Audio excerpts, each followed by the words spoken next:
तर एक महत्त्वाची बातमी समोर येते। 20 ते 22 जणांच्या टोळक्यानं 4 जणांवर कोयते आणि दगडानं प्राणघातक हल्ला केलाय। जुन्या वादातून हा हल्ला केल्याची माहिती समोर आलेली आहे। ही धक्कादायक घटना इचलकरंजी शहरातील जवाहरनगर परिसरात घडली आहे। या हल्ल्यामध्ये जखमी झालेल्या तिघांची प्रकृती गंभीर असल्याची माहिती आहे। या प्रकरणी पोलिसांनी 22 जणांना ताब्यात घेतलेलं आहे।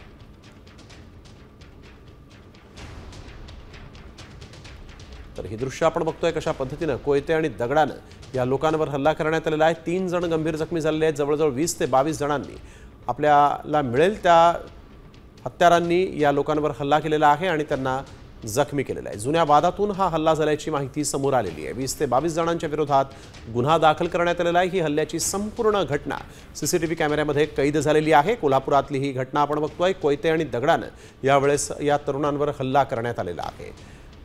जुन्या वादातून हा हल्ला झाला अशी माहिती ही समोर आलेली आहे। लाथा बुक्क्यांनी तुडवलेला आहे, तसंच काठ्या, कोयते आणि दगडानं ठेचून या लोकांना जखमी करण्यात आलेला आहे। 3 जण गंभीर जखमी झालेले आहेत, त्यांच्यावर रुग्णालयामध्ये उपचार सुरू आहेत। कोयते आणि दगडानं या तरुणांवर हा हल्ला करण्यात आलेला आहे।